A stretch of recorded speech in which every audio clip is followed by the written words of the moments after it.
So our next speaker is a very talented individual. He is a rock star in the conservative movement. He is the producer and screenwriter for Rush Limbaugh. Yeah, and he goes on the radio, and he has a pseudonym that's known as Bo Snerdley, so you may know him.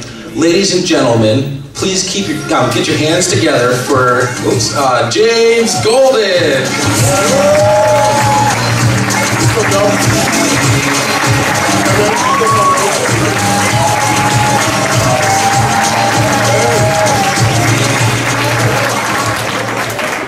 What's up, y'all? It is really nice to be here. There has been an awakening. Do you feel it? You know, there really has been an awakening. Thanks, Charlie, for having me here. And I need glasses. I can't see through these things. Happens when you get older, as you will find out one day. Ha ha.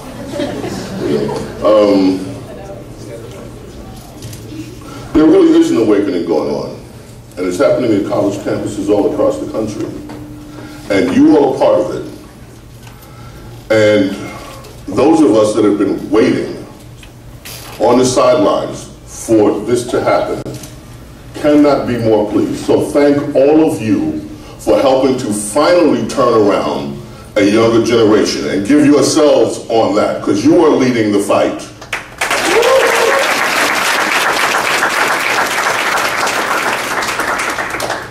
The indoctrination of American children starts before they even get into school. It starts in the home. It starts with messages that come to kids as early as wee little bit. In some neighborhoods, that the government is your friend, the government's going to protect you. And I remember hearing some of these messages when I was a kid. And this was back during the height of some of the civil rights activity in the country. And Barry Goldwater was the devil. And LBJ was going to save the day. And of course, what happened, many of you that weren't alive during that time period may not know unless you studied in the school, which is sometimes doubtful. What happened, of course, is that we got the so-called Great Society. And the Great Society amounted, what was great about it? What was great about it was that government grew exponentially. So on top of the welfare programs enacted years earlier by Franklin Delano Roosevelt, the father of modern socialism in America, we got another layer of welfare, state welfare programs, and more welfare, and then there were some good things in there too, voting rights, because a lot of people were disenfranchised by Democrats in the South, where they couldn't vote. So they sprinkled in that, but on top of it were layerings and layerings of government programs that still exist to this day. There are over 2,000. If you just go through the budget, and you won't get through it all because it's too thick and it's written in a language that most of us could never understand. But you will find program after program after program after program, this grant, that grant. And I started trying to count them one day when I was going through it. How many welfare programs are there? And I stopped somewhere around 2,000. And there were more than that. And the amazing thing to me when I look at that is that all of these programs, many of them very redundant. We have more programs for health care before Obamacare came in than you can count. And because they're repeated from the federal level, then you have the state level, and in some cases even local level. So you're paying for the same things over and over again, and the problems don't seem to get solved. So as we grow, and as all of you start to advance out of college and into your careers, whatever your careers may be, one of the things that has to be done, if this country is truly going to turn around, is getting a handle on these rampant entitlement programs that are strangling your future.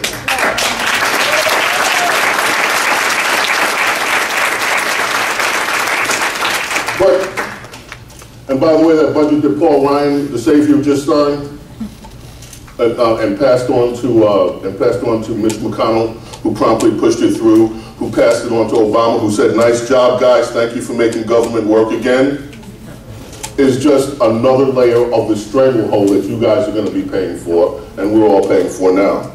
But before we can even start to turn around that, we have to work on some essentials. And this is where I think the work that you guys are doing, or Turning Point is doing, is remarkable, because a lot of the activism, a lot of the things that are taking place in our culture that permit the government to do what they're doing are the things that you guys are on campus dealing with the liberal academia, who are sort of like, they're like the drug pushers. They are, they're like drug pushers. So you have, and liberalism is the heroin, okay? So, and that's what it is. So they just keep injecting this stuff into students every day. You know, ooh, the Republican stuff is evil. Ooh, these social programs are good. Ooh, we need more and more of them. Ooh, global warming is the #1 threat to mankind. I mean,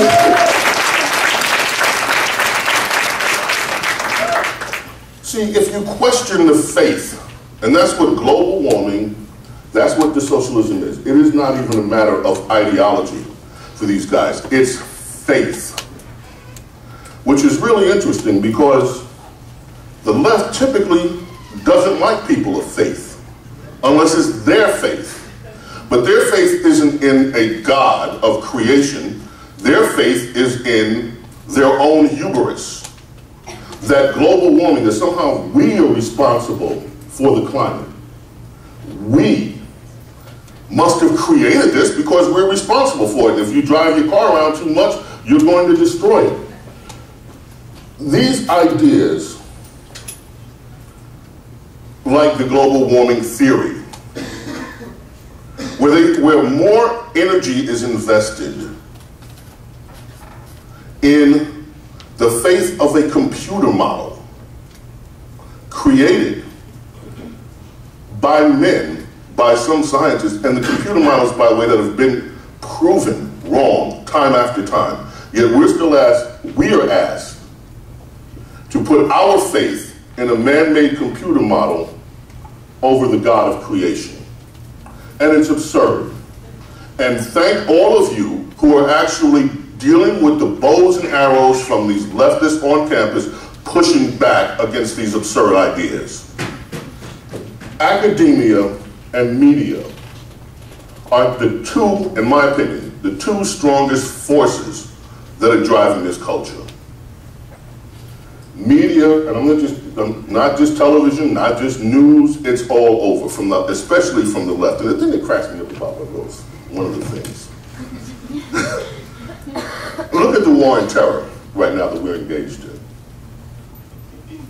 The reason that these Islamic jihadists all over the world, these terrorists, are trying to kill as many infidels and trying to destroy the Western civilization is because they look at Western civilization as they see the decadent society. They see, for instance, these guys don't like homosexuality at all, right? They're like, no, we're not having that. We're not going to have that. We're not going to have all this gender-bending nonsense. We don't want all this rampant pornography. We don't want these Western values where women are equal citizens, which, by the way, yes, you are, of course. No one has to give you permission to be equal. All of the things that the left has promoted in terms of decadence through media that have spread across the world, these jihadists are up in arms against and want to kill people for. And what's the one group of people in America that doesn't want to fight the jihadists? The liberals. Now, you guys caused this, and at least join in the fight. Or you help cause it. But they don't. Academia and media have framed so much and so many of the ill stereotypes that this country is dealing with now, and that we are dealing with. America is the most prosperous nation on the face of the earth in the shortest period of time that it took a nation to become a superpower. All of the things that led us to being a superpower, the left is opposed to. Business, big business, corporate business. I was so happy when Citizens United passed, I didn't know what to do. And the fact that liberals are still spitting mad every time they say the word Citizens United is a joy to me. Really. The idea that the government should have total control over businesses, businesses should have no pushback, businesses should have no play in the elective process by being able to vote with their money like everyone else can vote with their money, is also an absurd idea. Of course, corporations are people. They are made up of people. But these guys would have you believe that all corporations are inanimate objects. And some of them may be soulless. We can't say that they're not. But at the same time, corporations and capitalism is what brought America from a next to nothing world power in the early 19th century to an amazing superpower that has changed the world for good. If there were no America, this world would be living in a darkness that none of us would want to live in. The threat that Nazi Germany brought to the world in the 1940s was so significant. And without the United States, it is very possible that they would have won. None of us here would have the lives that we have right now. If there were no American Revolution, most of this world would still be living without any semblance of democracy, any semblance of what it means to be a free people or to have rights. The American Revolution changed the world. It changed the entire structure of the world, from being dependent on monarchies and feudalism to actually people having a voice in their own lives. America is the ultimate force for good on this planet, and it is up to you to defend it and to defeat the liberals who do not understand it and who still object to it. That is your mission. That is part of your mission. But where do those images come from? That America is evil, that America's intentions are evil, that America is on the wrong side of all of this, that the things that help make this country great, business, big business. And by the way, most of the businesses in this country are not big business. They are run by people just like you, like your parents, who have engaged in small businesses. And small businesses, by the way, in this country are right now primarily being started and run by women.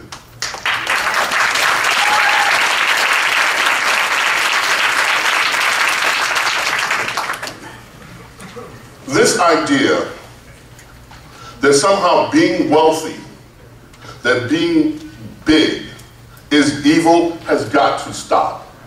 It is the people that have worked hard, who have created wealth in this country for them and for their ancestors and for their descendants that will come. These are the people that have made America this superpower. And so one of the things that we also have to push back on is this continued class warfare, that somehow being successful and being prosperous is evil. It is not. It is good. And I encourage all of you to become as wealthy as you can, to do as much as you can to achieve wealth for you and for your heirs. The values of God, country, family that are under attack from every corner of this country, from liberals. We can't go through a Christmas season without seeing these absurd attacks if someone wants to pay homage to have a nativity scene. You have to go to court. However, it's okay in a classroom for students to be instructed to write that there is no other God but Allah. Oh yeah, in Virginia this week. And you have to and you have to write it in calligraphy that you don't understand. And the school district says, Well, the teacher's okay, that was part of the lesson course. This week, that happened in the United States of America. And then they closed the school district when a lot of Americans complained about it, called in, and it was almost as if the news, if you read the reporting on it, was these stupid people, why are they complaining? That these children are learning about other religions. I want to talk for a little bit about outreach. I see some people of color, some minorities here today. Welcome, y'all.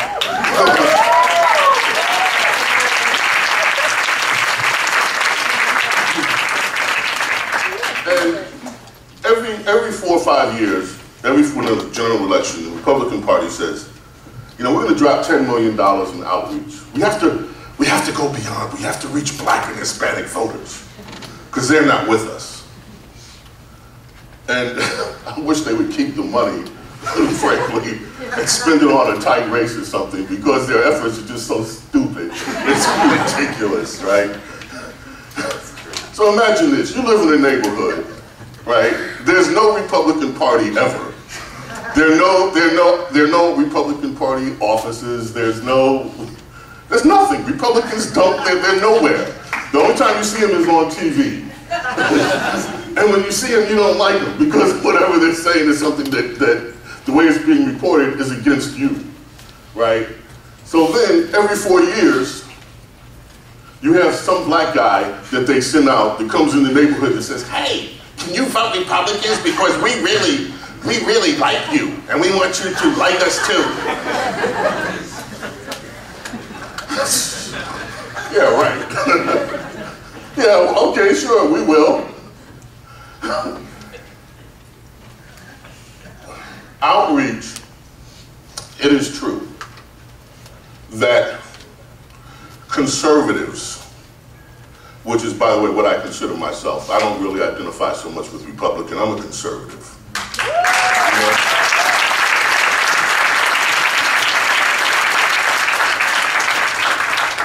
We miss opportunities. And sometimes we knee-jerk on these opportunities.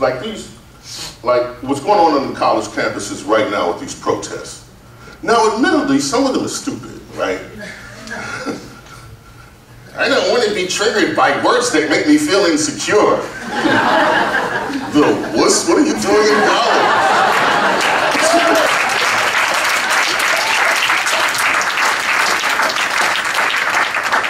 I want a safe space. Go in the bathroom, close the door.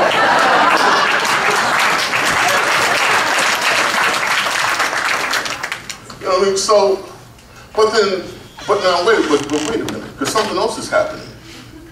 For the first time in recent memory, somebody's actually protesting liberals. Because conservatives and Republicans aren't running these college campuses. So who's running these places? They're liberals and liberal academia, and that's who's being challenged. And all of these, as I read through them, all of them are not stupid.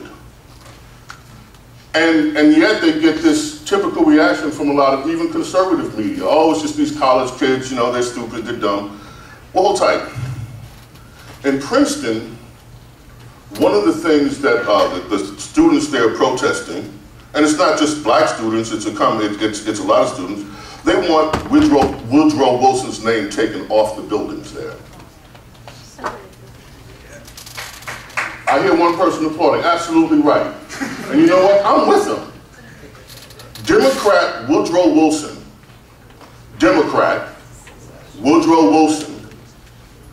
was one of the biggest racists in American politics. Okay, and this is where racism actually does stuff. It means something beyond a word. When Democrat Woodrow Wilson came into office, this was in the early part of the 19th century, black people had jobs in government. They were allowed to, they worked. They were raising families. They were invested in communities. Democrat Woodrow Wilson came in and said, I'm not happy with niggers. I don't like it. Niggers got to go. They will not be part of government. We will not allow these niggers to have government jobs. What happened as a result of that? Many of these families whose lives depended on this work that was being done lost their jobs, were demoted. As a result of that, their family's prosperity went into decline. What also happened is that it was an imprimatur from the federal government that racism from the state is allowed and encouraged. And that is what brought us to the so-called Jim Crow era, where it was okay now for state governments to impose their own version of racism on American citizens. So when I see these young kids, I'm proud of them. I'm proud of them for understanding that Democrat Woodrow Wilson, with the blessing of the Democrat Party, set back the natural progression of civil rights in this country for almost 50, 60 years. And I applaud them for challenging the liberal establishment who honors this man and they want to get his name taken off. I'm fine with it. Even if you leave his name on, continue to protest. And you should protest every single Democrat that has been involved in this ugly stain of racism that still affects the country to this day. I bet you, how many people think that Republicans in the South raised the Confederate flag? I wonder if anybody always whining about the Confederate flag. How many people think how many of you think Republicans were somehow instrumental and responsible for that? Anybody? Do you all think that Republicans had anything to do with it? No? Yes? No? You're right. Democrats.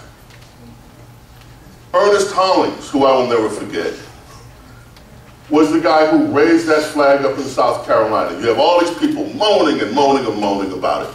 This Democrat governor, the Democrats lauded this guy. When you look at, if you want, so this is, I'm going to relate all this back to outreach in a minute. When you look at what has caused a lot of the racism in this country, that people are legitimately protesting to this day. Republicans' fingerprints aren't on it. The Democrat Party's fingerprints on it.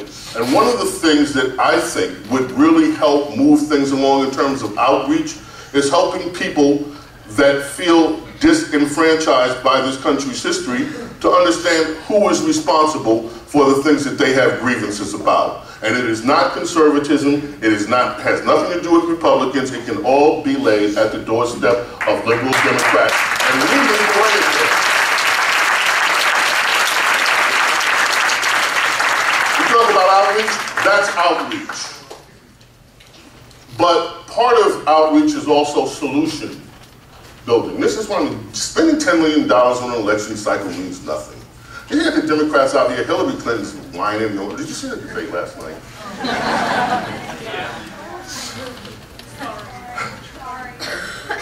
You didn't? You had a life? Good for you. Yeah. They put it on Saturday night so no one will watch it. You know? Yes, but boy, don't let that woman get elected. No, seriously, you have to push back on campus with these young liberals that are going to be out for this woman. This can't happen. Not after 8 years of Obama. Okay, seriously, this cannot happen.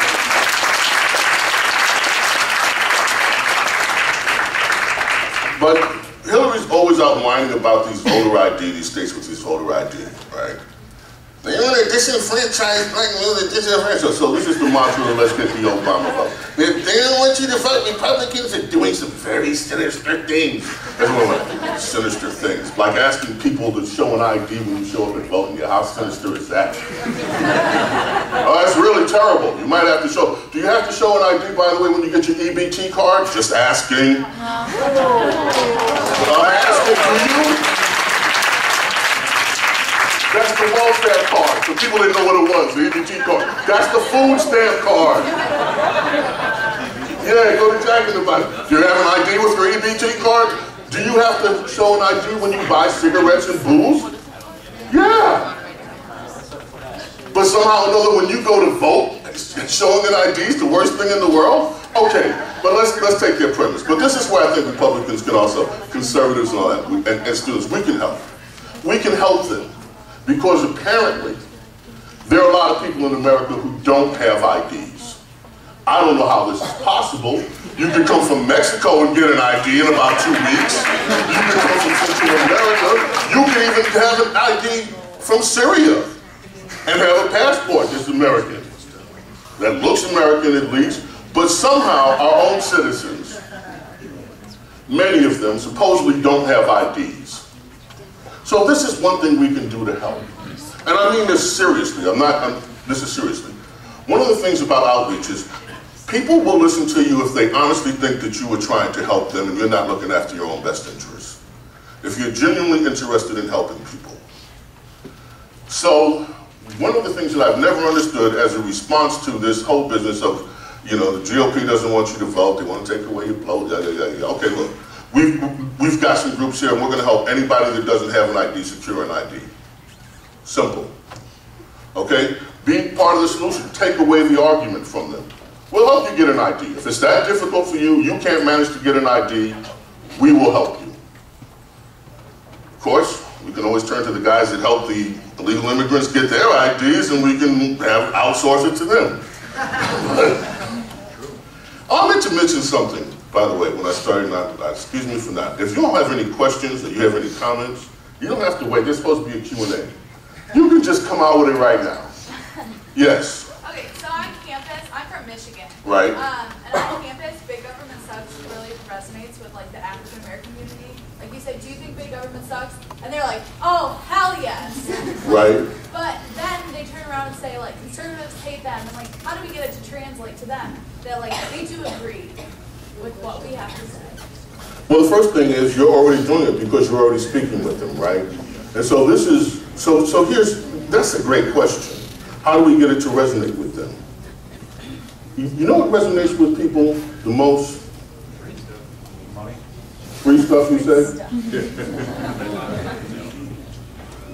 Does it resonate, or if I gave you, like, if I came over and asked you if you wanted, like, a free iPad right now, would you say yeah?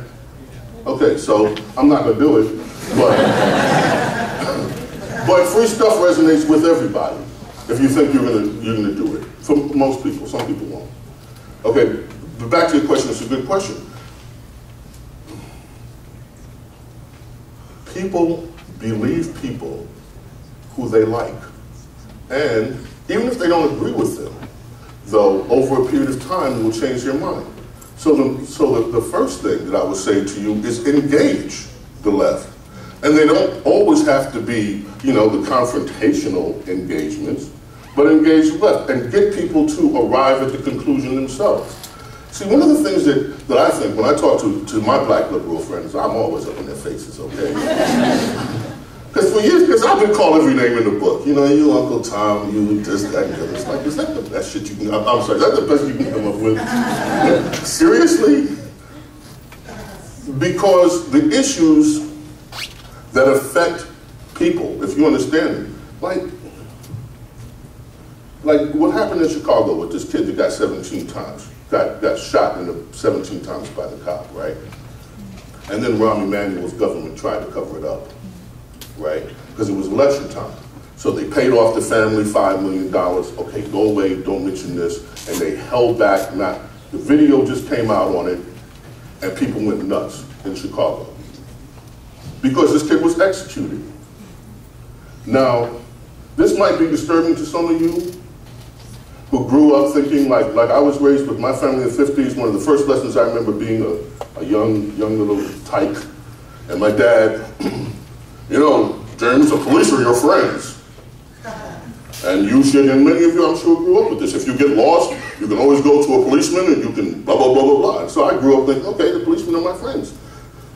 And so when I was a teenager and driving in the wrong neighborhood and got stopped, and then a few other times when the cars that I was driving in with my friends, doing nothing, were stopped, and we were searched illegally, and all the rest of it. I was like, wait a minute, these guys are not my friends.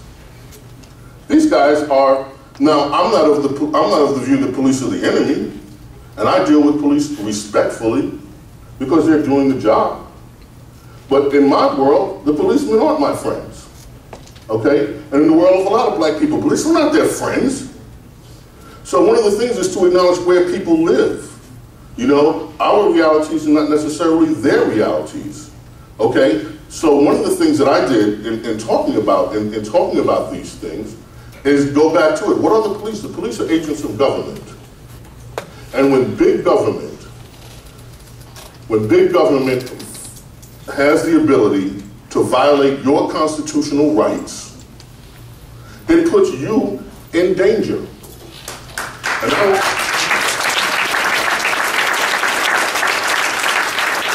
And I don't care whether that's the local police, I don't care whether it's the NSA, I don't care whether it's Obama's IRS, I don't care whether it's the EPA, which is corrupt and out of control. Yeah, all of it. So when big government actually acts against you, the citizen, no matter what form they're in, it's not only a violation of your freedoms, in some cases it puts you in danger. And so I think you reach people by talking to them where they live. Look, this whole thing with the police is an issue. Let me say this. You know, I get sick of hearing the rhetoric and the tactics of some of the Black Lives Matter guys too, all right? Because some of it's just plain stupid. But I had a really big argument with a conservative friend of mine about this. Because I think, once again, conservatives missed the boat on this whole Black Lives Matter thing. For the first time in my lifetime, I saw some black guys protesting Democrats about stuff that's happening in Democrat neighborhoods. And I was like, right on. About time. Where have y'all been? They got up in Hillary Clinton's face and Clinton was told her she was full of shit. And you know what? I'm like, yeah, finally. Okay? And that's what I'm talking about. So to me, now I was like, okay, maybe instead of this knee-jerk reaction that we got from people like Chris Christie and some of these people on Black Lives Matter, maybe the thing to do is just keep your mouth shut and just watch. Because this play is not about you. This play is about black people and the Democrats that are ruining their neighborhoods and ruining their communities. I said, you know, and this kind of stuff sickens me. I said something that got me in trouble with some idiot on Fox. I won't mention his name. I said, it's sad that for many black people, the good old days were the days before integration. And that's not very hopeful. That wasn't very hopeful. Well, stupid, you didn't understand what I was saying. What I'm saying is this. In the days before integration, before forced integration and the civil rights movement, black communities in America were strong. Okay? Two-parent families were the norm. They weren't the exception. Strong churches and strong schools controlled by the parents in those neighborhoods. And there was economic activity happening within those neighborhoods from shopkeepers who catered to their community because they could not be serviced anywhere else. And crime rates were a lot lower than they were now because it wasn't okay for your kid to become a gangbanger and go out spraying the neighborhood with machine gun fire at night. So to a lot of people who had safety in their neighborhoods, who had decent schools to send their kids to, who had churches and wonderful support systems, those were the good old days. And I'm going to say it, and I don't care whether liberals want to hear it or not. Okay, and then the idea came in, oh, let's integrate. We have to integrate. There's nothing wrong with integration. I have friends of every stripe, color, hue, religion, or whatever across the world, but forced integration in schools, right, was an insult. I'm going to take your kid, your little black kid, you have to now wake him or her at 5 o'clock in the morning, put him on a bus, send them 2 hours across town so that they can sit next to a white kid to learn the same thing they could have learned in their neighborhood. So we can say we're integrated. Why? Is some of the whiteness supposed to rub off onto the black kid and make them smarter? It's stupid. Okay, but see, this is liberal. This is the liberal mind. Okay, we have to have integration. We have to force them to integrate because then the world will be a lovely place. The world's not a lovely place. People resent this kind of intrusion from government, as they should. We will get, so, yes, you're engaging, and I'll come back to this question because it's an important one. Engage with people. Engage with them. That's the first step, real engagement. And that is something the Republican Party hasn't done. The Republican Party hasn't engaged with the black community. The Republican Party is engaging to a limited degree with the Hispanic community because they say, ooh, this is the new minority. And if we can get enough of them to vote for us, we'll be in power. So never mind, let's let the Republican establishment. Let's let everybody come across the borders if they can. Let's sign on to this thing. Number one, we want cheap labor in the country. And the second thing that we want is to hopefully have a chance one day to get on our knees and go grovel to the Hispanic and say, we weren't against you becoming citizens. Can you please vote for us instead of voting for the Democrats? There's nothing about Republican immigration proposals from the establishment level that are based on principle. The principle that this country has the right to secure its borders, that this country has the right to have an orderly immigration process where people that follow the law and keep the law are rewarded, and those that don't do not get rewarded.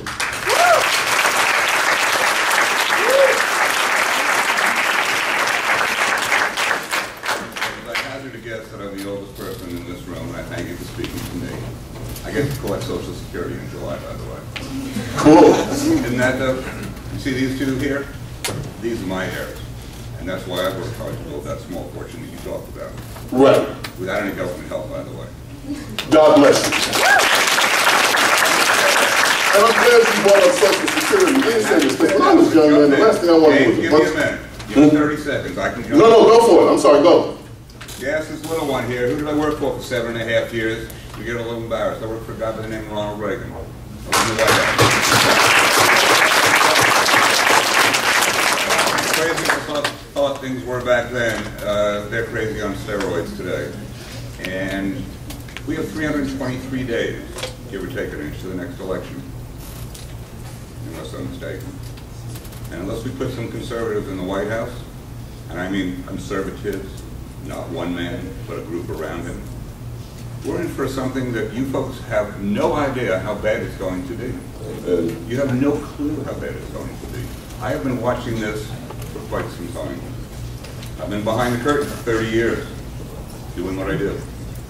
And I'm out from behind the curtain. I'm glad to see that the money I donated to this organization is being used as effectively as it is. And I wish you all Godspeed on the campuses, because what you have to deal with besides on the campus is the old white Republican establishment where when I go speak in a room of Republicans, there is a minority there unless he's serving coffee. And in the last room I was in, there wasn't even one of those serving coffee. There is a generational gap that you guys have to bridge. You've got to get to those folks. You've got to get to them besides on the college campus, in my opinion. Amen. Everything you say is right on.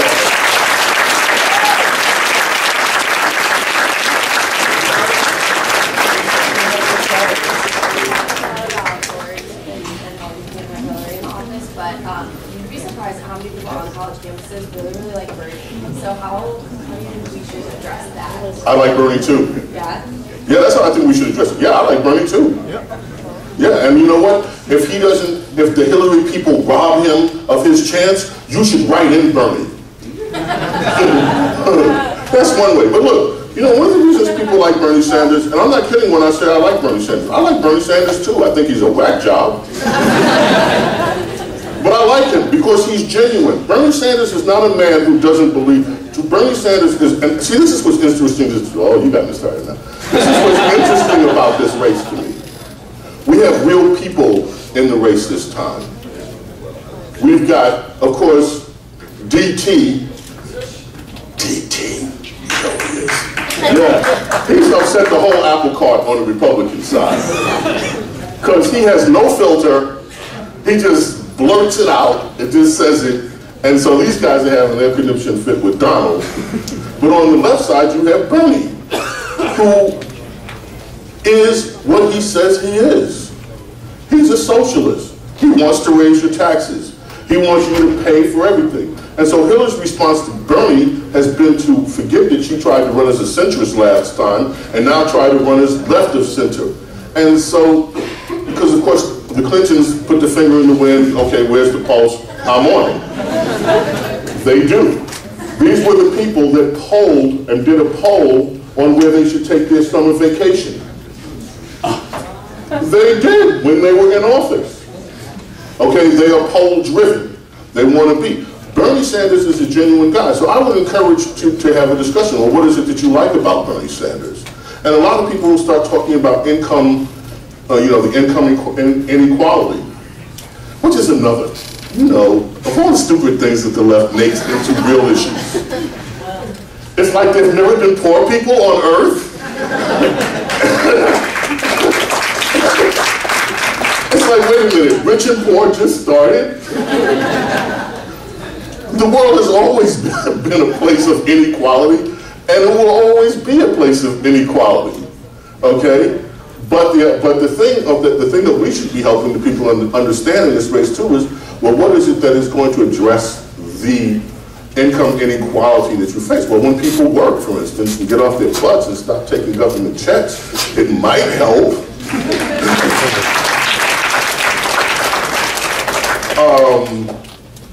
When people stop protesting for $15 an hour jobs flipping hamburgers and actually get some skills.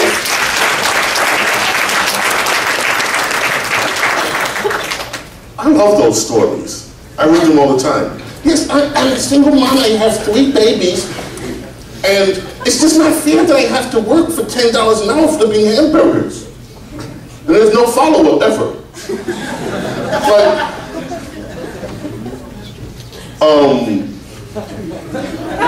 who forced you to open your legs?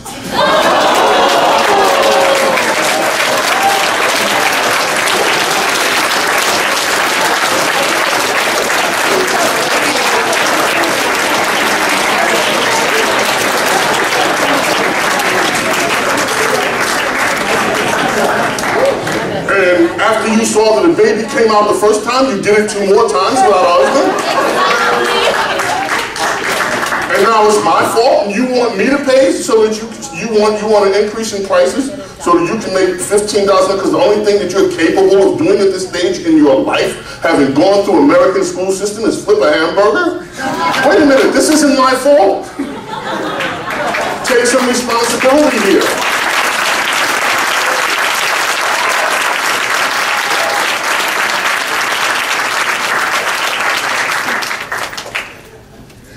Anybody else got a question? Yes, ma'am.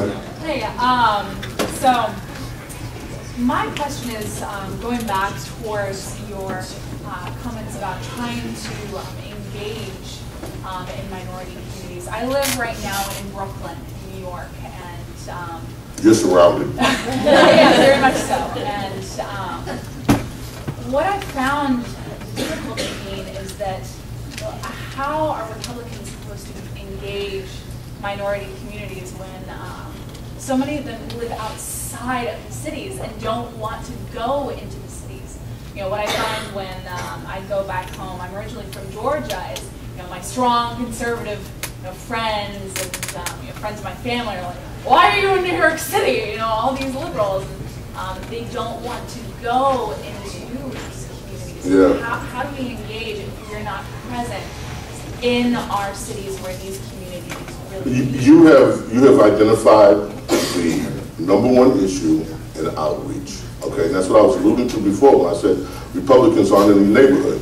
Look, I grew up in New York. I grew up in Queens, the other part of Brooklyn. Okay. Now, when I grew up in Queens, there was a Republican office right on Farmers Boulevard. You couldn't help but see it because Farmers was one of the main roads in and out of the neighborhood, right? Republicans had an office in there. The neighborhood was already Democrat by that point, but Republicans held an office in there. And there were some black Republicans in there working too, right, along with everybody else.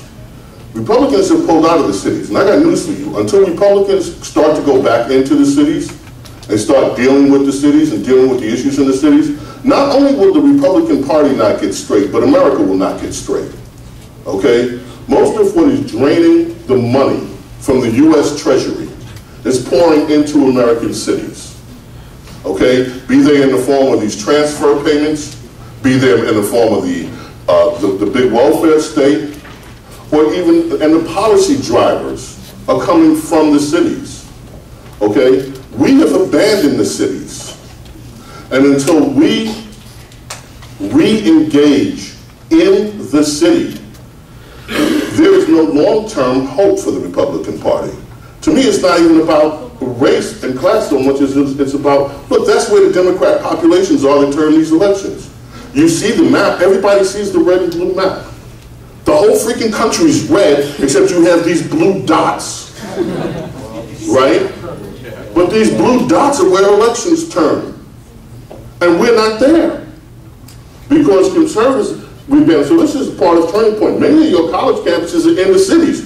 You all are the foot soldiers. Y'all are the ones that are going to take the message to them. You are the ones, and by the way, when you get older, please throw this Republican establishment out. Throw them out.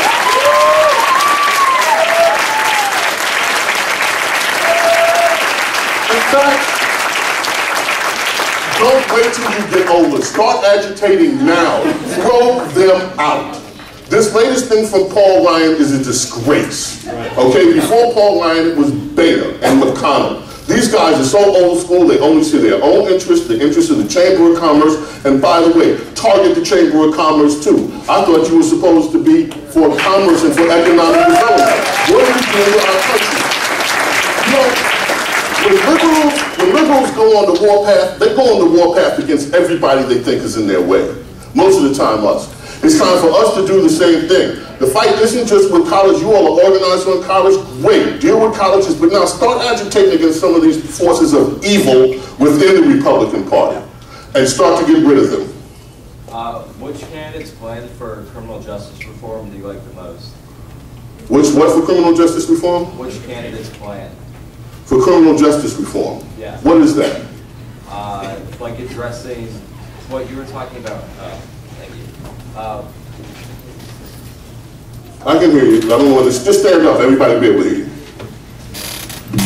Like you were talking about earlier, how you felt that police weren't your friend. Right. As a teenager. That's what I'm talking about. I still feel that way. Yes. And a lot of us feel that way too, who aren't even minorities, where police have become increasingly aggressive with the war on drugs. Right. So addressing that issue of how we make police our friends again and rebuild the bridge between police and the communities they serve. Okay, so great question. Because I hear Obama and people talking about criminal justice reform, and his idea was to let the drug dealers out of jail and put them back in the neighborhood where they can sell more drugs and start the whole cycle of violence again. That's not my idea of criminal justice reform. Okay, some of my ideas of criminal justice reform are rather, how shall I say, draconian. Oh, they are. Look, I believe in the electric bench, okay?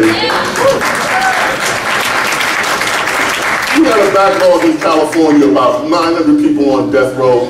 It's like, really? When are you going to find time to do this when you only execute once every 15 years? Okay, stop the games, okay? Go Texas. No, seriously, go Texas. In Texas, if you do heinous crimes against humanity and you take somebody out, you know that there's a chance that pesky little needle is going to find its way to your arm one of these days. And most days it's not like that. But, by the way, one of the things that I have taken issue with is, since I mentioned death penalty stuff, is the way that it is disproportionately applied to some people, and I do think that there's some need for reform there. But criminal justice reform, this whole idea of social justice, I think has to be taken on at a state level. And that's my best answer. This is not a federal issue so much as it is a state issue.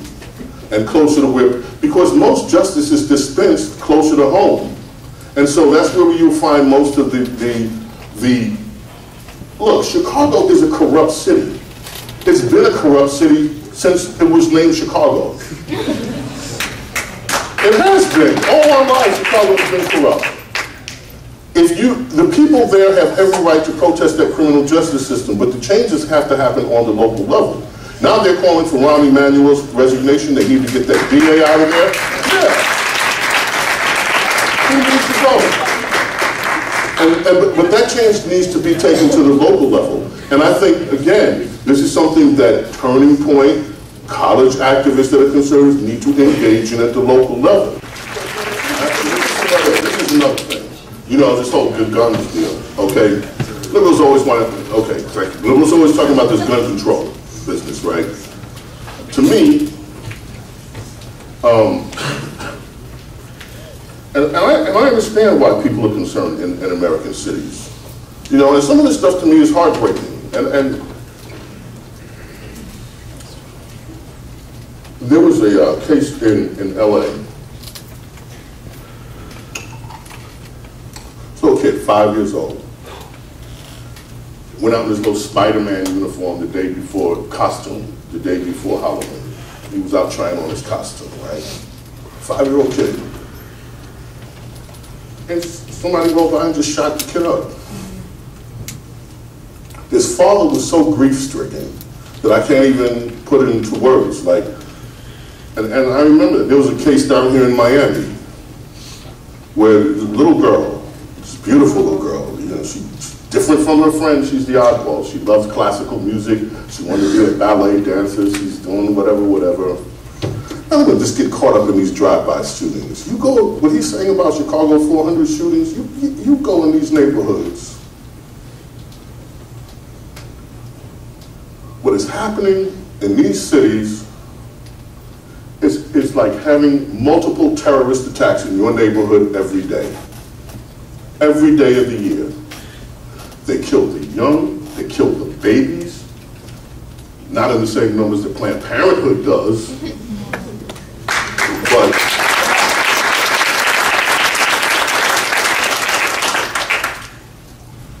the carnage.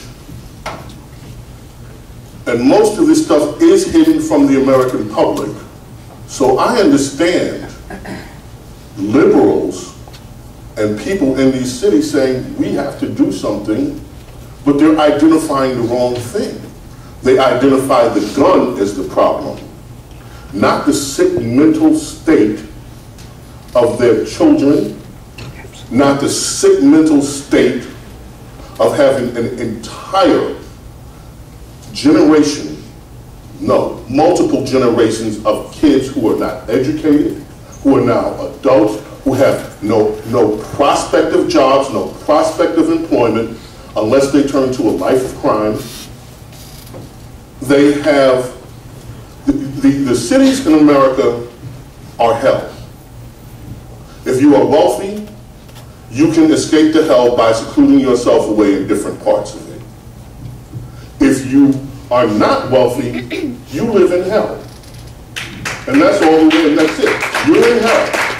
And so when I say to you that until we take back with conservative principles of God, strong family, good education, hard work, until we take back the cities of America, our job is not complete.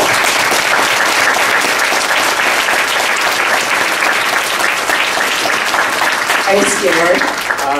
You dealt with Hillary and her opponent Can you just give us one sentence on some of the Republican people running? Ted Cruz is awesome. He's awesome.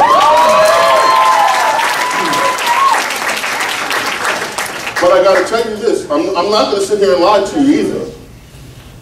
I love Ted Cruz, but I'm worried about Ted Cruz for this reason. One thing worries me about Ted Cruz. I have never seen a man in politics so personally hated by his own party. This isn't about politics, this is personal with these guys, with their hatred of Ted Cruz. And one thing that concerns me, if Ted Cruz were elected president, which would send liberals into an entire cataclysm, it's too delicious. If Ted Cruz were elected president, I guarantee you this, you will be surprised at the number of establishment Republicans who do everything in their power to undermine his presidency. Not Democrats, Republicans. That really speaks badly. That speaks badly. Some of the other candidates, now I get to your question. Casey?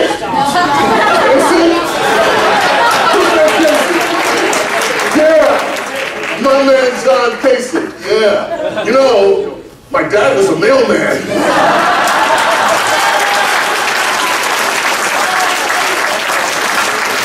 You know, when I asked my daughter the other day, what's the worst thing in American politics? She said, people argue. I want to bring compassion back.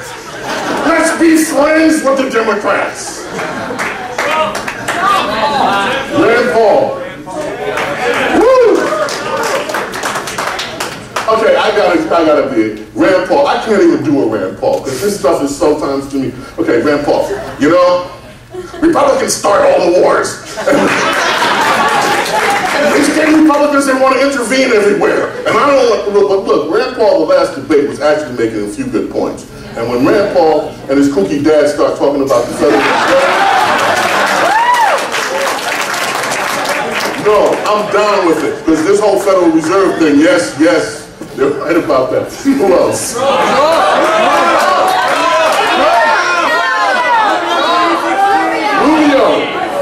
Rubio. Okay, Rubio. See, how can I do Rubio? Because it's hard for me to talk out of both sides of my mouth.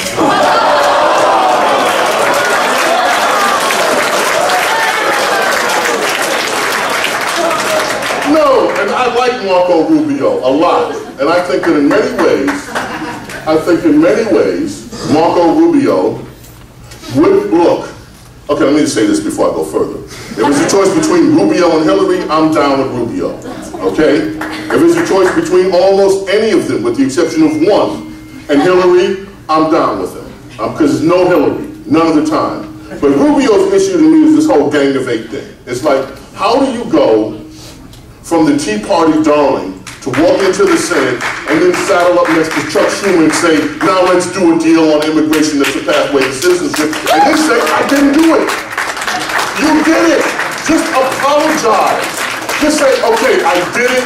It was a mistake. I'm sorry. Let's move on from there. I won't do it again. And by the way, apologies work. That's Bill Clinton. We apologize.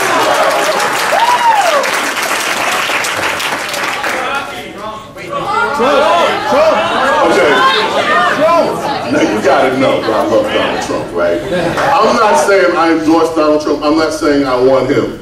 But the thing I like about Donald Trump is how pissed off he makes the left. That's what I like Donald Trump. I love seeing the left pissed off. I love every time he opens his mouth, right? Every time he's, wow.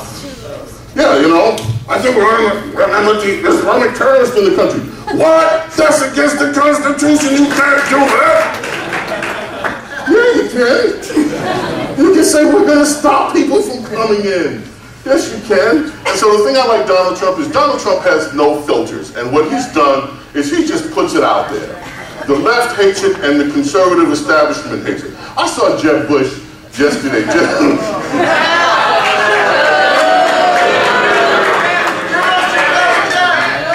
Oh, you don't like Jeb Bush?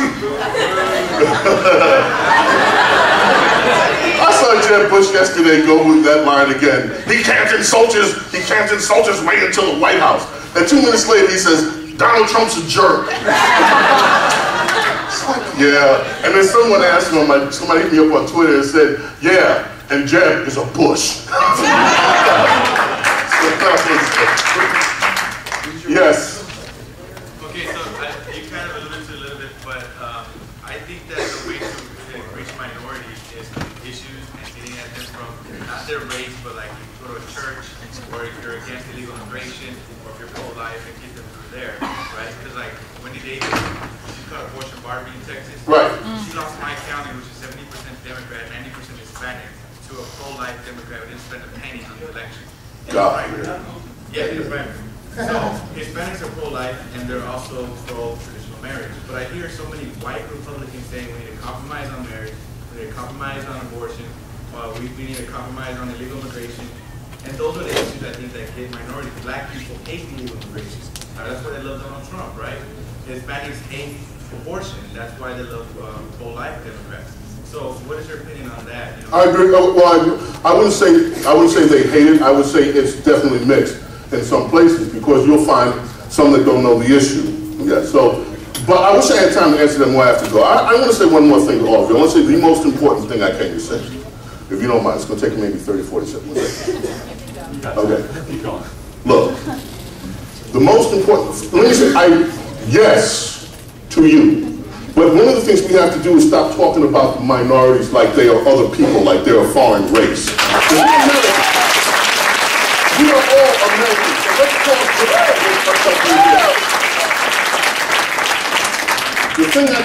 the most important thing that I would like to leave with you, I think that's the most important thing. As you all are in colleges and getting ready to start your adult lives in the working world and move on to professional. In politics and personally, here's the most important thing that you can do. The very most important thing you can do for America and for yourself. Be a good person. Be a good person.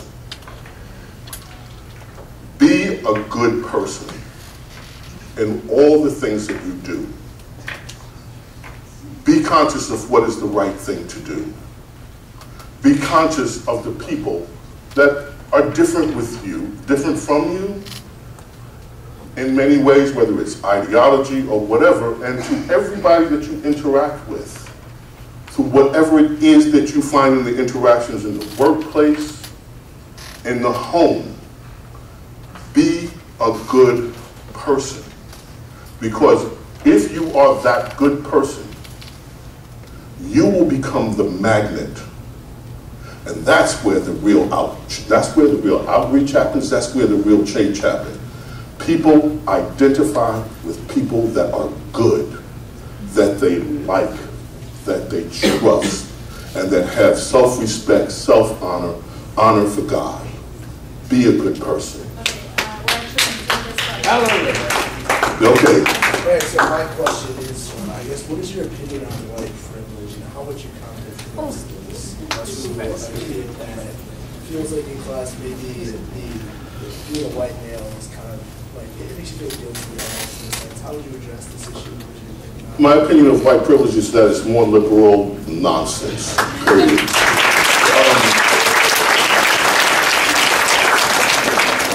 Okay, there's a long answer to this question that I wish I could give you. Okay, because when people talk about white privilege, they talk about institutional racism and all the rest of that. If you look at institutional racism in America, and this is what I started out talking about with Woodrow Wilson, where did the institutional racism come from? It came from liberalism. Okay? Institutional racism, yes, it exists on some level, but there is never an excuse for anybody to feel embarrassed or guilty about who they are. We are all created by the same God, and we are all human beings with the same potential to do good and work. I would refuse the premise of it, the premise of there's a privilege in being white. There's a privilege in being human, and there's also a responsibility, and that's how I'm addressing it. There's no privilege that comes for race. In fact, if you look at, here's the sad fact of the matter, there are more poor white people in America than there are black people. Okay, the issue for all of us is to raise everybody up. And yes, are certain people born with inheritances? Yeah, sure there are. But there are just as many people born into poverty. Your life is what you make it. Anybody that tells me white privilege, no, this is about taking control of your own life. Your life is your destiny and your responsibilities, nobody else's. This whole white privilege thing is something that you all need to push back hard on in the campus.